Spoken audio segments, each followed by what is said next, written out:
and we're getting ready to start replacing some rust on Project Barracuda. And I thought it'd be a good time to go over some of the tools that you're going to need to create these little patch panels. Now you've seen the video of all the rust we took off, or actually the rust we exposed when we took off the outer cowl on Project Barracuda. There's a lot there. So it's going to take a lot of time to replace each little section one at a time. Now there's no way we can stamp a piece of sheet metal like they did at the factory with the big presses and make all the curves and indentations like they did. So we're going to have to do it a little bit at a time. So we're going to go over some of the tools you're going to need, some hand tools, some power tools. That's going to make your job easier. Okay. First and foremost, you're going to need a set of snips. Sometimes called tin snips, sometimes called aviation snips. They usually come in a set of 3. All right. Different colored handles. Your yellow handle ones are usually straight cutters. Then your green and your red, they go left and right depending on what side of the metal you need to cut on. They come in handy. You're going to need these. These are a must-have. Some kind of other cutting tools are very handy to have. Die grinder, air, or you can have electric, and your cutoff discs. You're going to need to make straight lines. If you can't do it with the tin snips, you got these. These work well too. Now my favorite is the 4.5 inch angle grinder. You can get the discs for these to cut off. Right now I have a flapper disc on here to clean paint and rust, and you can use these to grind your welds down to make sure they're good. So this is also a must-have too. You can get these anywhere cheap. Harbor Freight, Sears, Craftsman, Amazon, you name it, you can find these anywhere. Now, you're also going to need vice grips of all types. These are helpful for holding panels in place or clamping metal down when you want to start welding it to each other. Nice straight edge. Scratch all to make lines. And a little square, because yes, sometimes you do have right angles. Now, some of this stuff is very helpful because you might have metal laying around that was just off another car. Maybe you got a nice straight piece off a door panel or a hood, do little patches. These work great. That's where the flapper disc comes in. You can grind all the paint off of these pieces and get it prepped and ready to weld. I've got a couple small pieces already. And once you get the paint off, pretty good. Now this one had a little bit of rust on the back side of it. Not a big deal. These will make nice little patch pieces as we go along.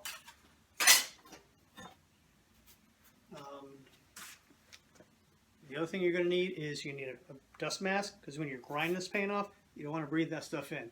So be safe. When you're cutting and grinding, hearing protection. Learned the hard way a few years ago when I was first had the engine out. I was grinding some welds in the engine bay with the fenders on and the hood up. Yeah, you need these. It gets loud fast. These angle grinders aren't quiet. And of course, you're going to need some goggles. You don't want to get anything in your eyes. All right. So that's some of the basic tools that you can use to get started with metalwork. So let's get to making some patch panels. All right. I've already gone ahead and made a nice straight edge across here. Make a nice right angle here. If you do this with the paint still on, makes it easy.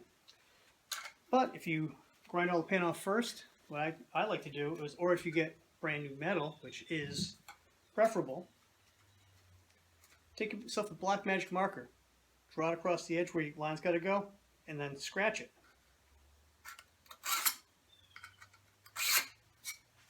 Got a line.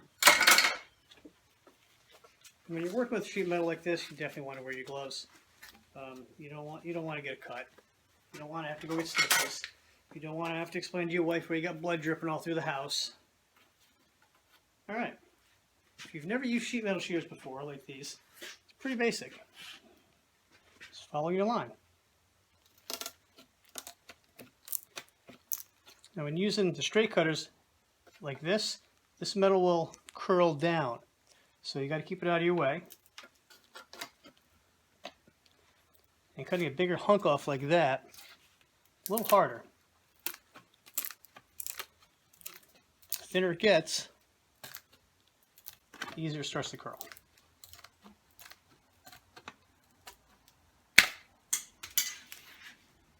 Okay, right angle. And you can see that I'd already cut this hat out.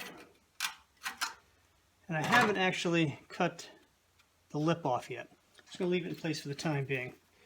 So I'm just going to rough fit this in. And I want to get this piece here to curve up a little bit. At least on this edge here. Because we know this is actually going to get cut out.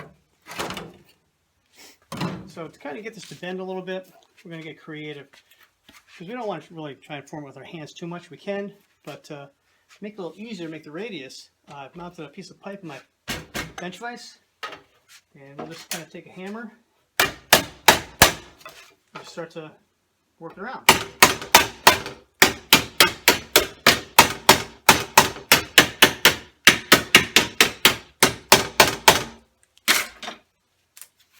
And again, taking the paint off or using clean, brand new metal is going to be easier. You won't have this paint chipping off at you. But that's how you can get this start to form.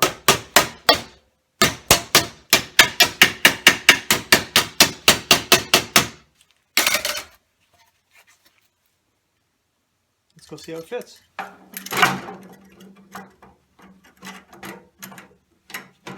Same thing right here. I'll tuck that right in where you need it to be. Couple more. That'll be perfect. You'll be able to tack that right down. Now, you can see this is what I pulled out of there. So now we really need to start worrying about how we're going to get all of this kind of up here. Now, there's a couple ways we could do it. I'm going to show you a way to try and make a long radius so you can tack weld it down. Okay, what I've done is I've taken some painter's tape and put a couple pieces across the metal here. Now we're going to want to take a look at what we have. This is going to be one piece all the way around.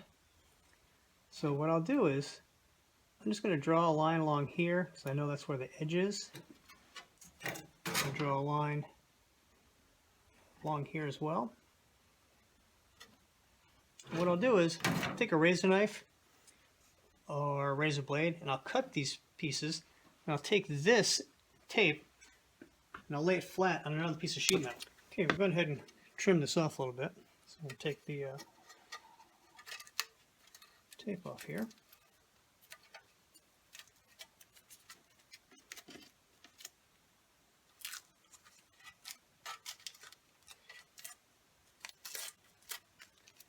Now I want you to know I didn't come up with this trick. I saw this online. So now this one piece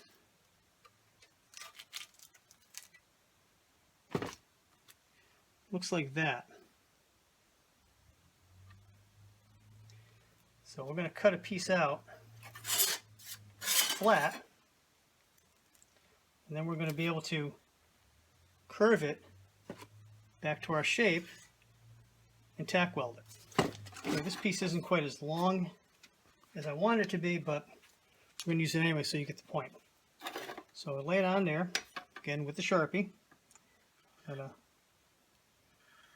mark this down, just kind of loosely following these lines.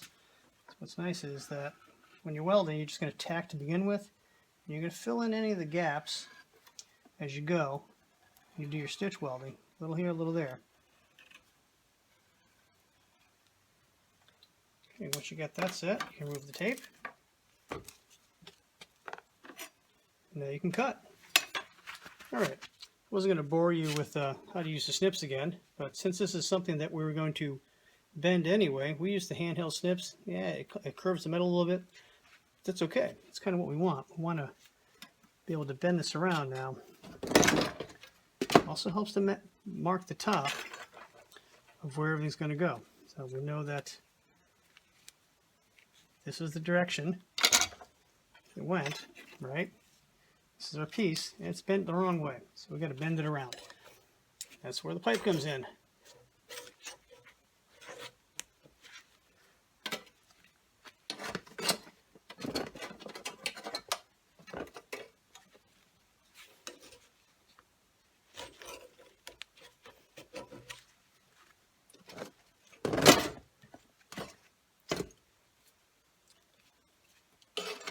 You can see kind of fits up there pretty well. Now this is coming down a little bit here, but we'll address that again a little bit later on. Because again, we're going to be grinding, we're going to be welding, we're doing a lot of stuff here to try and make these holes disappear. So that's not too bad, just like that. Let me show you the next step. Okay, here's where it gets a little tricky for this piece here.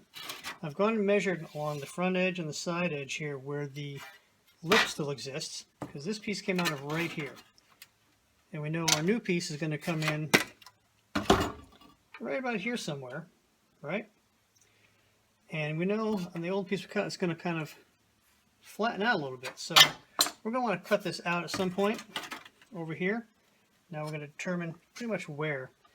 Now the beautiful part about this is that no one is ever going to see any of this unless they get in your car and look up underneath the dash. And if they're in your car looking up underneath your dash, well, feel free to grab them by the ankles and drag them out of your car, because they shouldn't be there anyway. So a lot of this is going to be looking like Frankenstein put it together. It's going to be a lot of angles. It's not going to look smooth, but our goal isn't to make a concours restoration. I mean, these are early A bodies. We know that they're never going to be worth what an E body is, or a Daytona, or a Superbird. So this is our method of getting this stuff done. AMD isn't stamping panels for these cars, folks. We got to make the repairs ourselves. So a lot of eyeballing and a lot of just kind of winging it, really. While I got it here, I'm going to kind of mark a radius here where the hole is going to end up.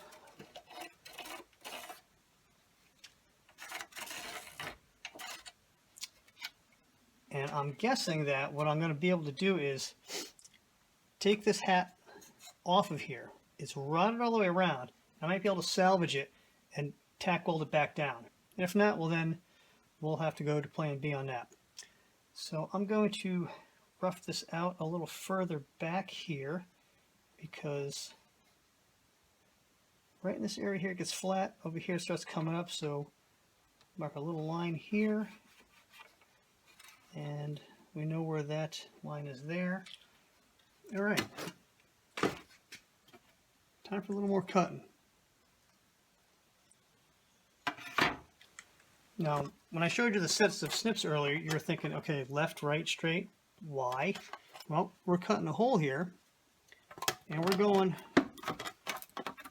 around. So this one cuts left.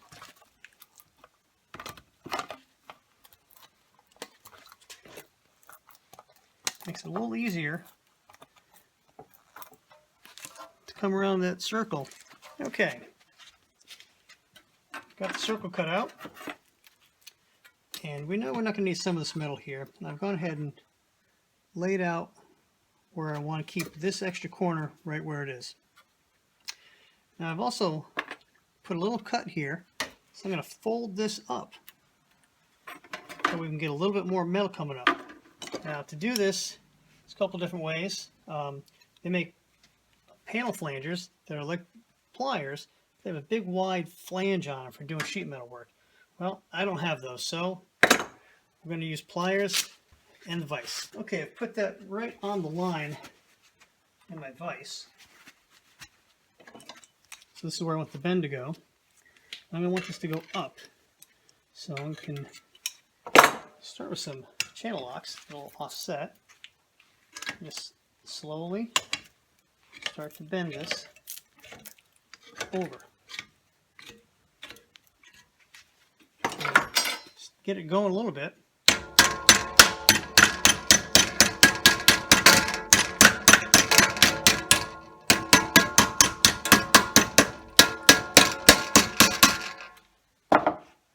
There you go. Now we can see how the other piece we made will fit in here. We can bend that back a little bit.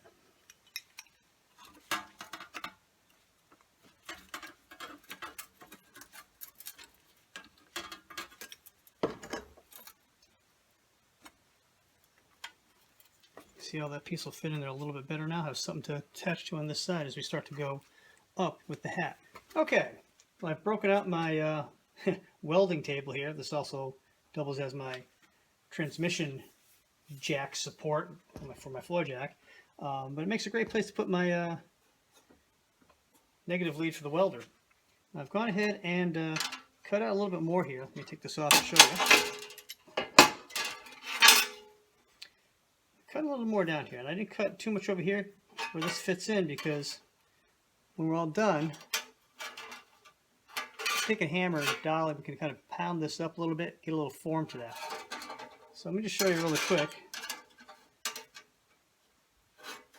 See how that looks right now? I'll take the other piece. Fits pretty cool. All right.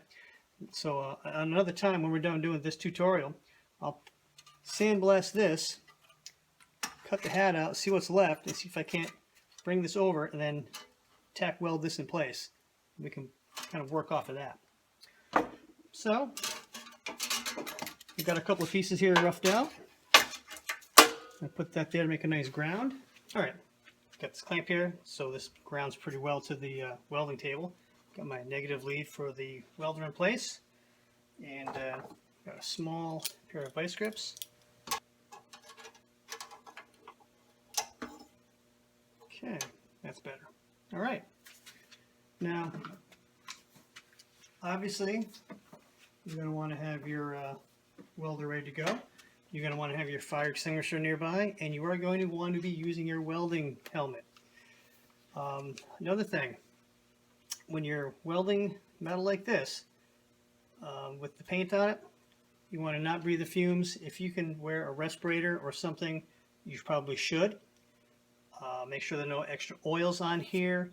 You don't want like brake clean that you use to wipe things off on here. Leave this stuff, dry. You don't want to cause yourself problems breathing in fumes that you shouldn't be breathing, because it gets hot, burnt up. And I shouldn't have to say this, but in case you didn't know, this is metal, straight sheet metal.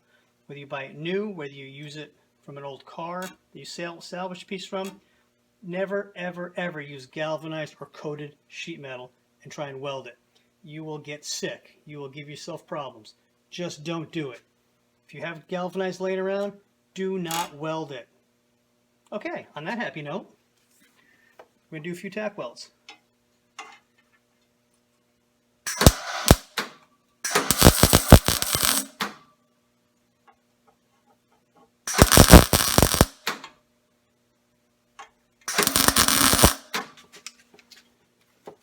See, part of the problem is I don't have an auto-dimming welding helmet, so trying to get it started and then get the helmet down, it's a little tricky. You'll get used to it.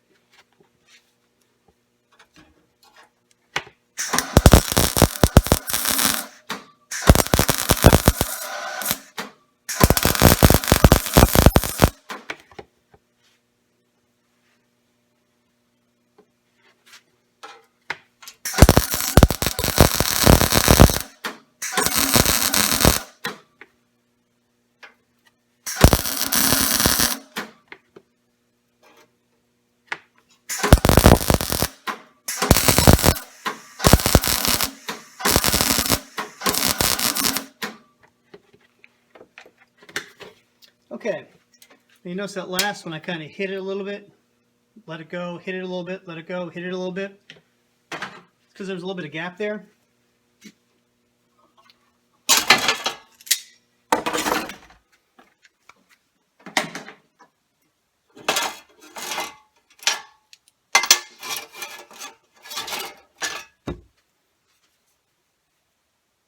See the gap? So I hit it once, let it cool, hit it again, it brought a little bit up there. So it kind of filled in a little bit. But what we can do also is from the back side, and hit that with a ball peen hammer, dolly it around a little bit, bring it up. We can also close that gap a little bit. All right.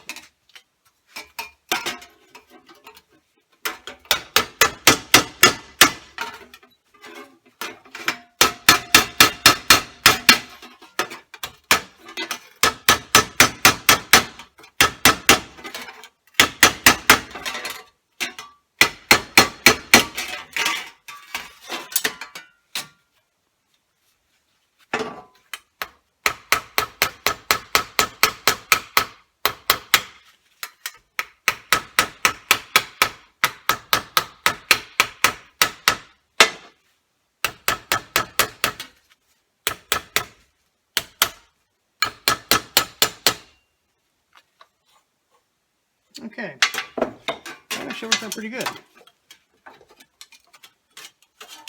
And what I'll probably do is I'll come back here, cut that weld with a die grinder, hammer this up, close that gap. Instead of trying to weld all that, that's just crazy. You don't want to do that.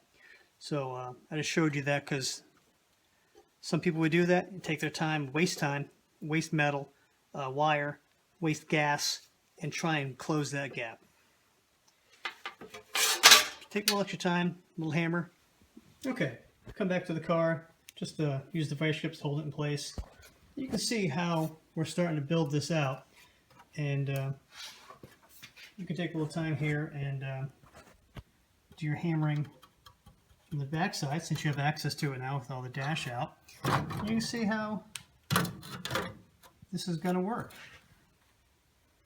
And like I said, once I get this piece cut off of here, get it sandblasted, we might be able to salvage it and put it right back onto our new pieces here. And we'll go from there. Then we'll have to worry about this section. Okay? And again, same principles. You can take a big piece of metal, kind of bend it around in a radius over your piece of pipe in your vise and get it how you want it. Short sections at a time. It wouldn't take that long to get this whole section built back out. Okay, hopefully that gives you an idea of how to start making these patch panels with the different curves and shapes so you can start putting these rustier areas back together again. Now I'd follow that up with a lot of individual tack welds, stitch welded all the way around, and more than likely a lot of seam sealer to seal that stuff up, because the last thing you want is more water coming in to that area. You could use other items when you're done doing that inner cowl, like maybe bed liner sealer. That spray paint you put on with the surfacing, put that all in there. Just remember to keep your edges clear so that when you put your upper cowl back on, you can use your spray through primer and plug weld that back on. That would be one way of sealing everything up really nice. A couple other things I didn't show you earlier. Other ways you can use some tools you can use to hold panels into place. You've probably seen these things a lot of places where they have they're square, they have a wing nut on them, and they have a little bar that comes through with a little pin, so you can screw that up and keep two flat panels, flush together with the right gap. Well, if you got some square tubing like this laying around, you can make your own. That's what I plan on doing. I don't have any of those. I think they're cool. I'm not going to pay the money for them. I can make my own stuff. And if you have the skills, you can do it too. And the other thing is fabricators have been using these for a long, long time. And my dad had these kicking around. I don't know if he ever used them. He was an aircraft mechanic for many years. He worked on jet engines. So he must have used these at some point, holding panels and whatnot in place. They're called Cleco pins. And they're pretty much, they're a spring-loaded temporary rivet. Use a special pair of pliers that you just squeeze them. You can see how it opens up. And when you let it go, it pulls back. And you just drill a hole through both your panels, put the Clecos in, use as many as you need, align your panels, keep it in the same place all the time. Well, we've got a lot more work to do on Project Barracuda. It's going to take a while to get a lot of this stuff done, but if you subscribe to our YouTube channel, you're going to get all the new videos and all the new updates, and you'll be able to see the progress as we move along on this car. We're deep into the things that some people just don't want to go. I didn't want to go there. But you know what? It has to be fixed. That rust is just going to get worse. So, well, thanks for watching. Subscribe to our channel.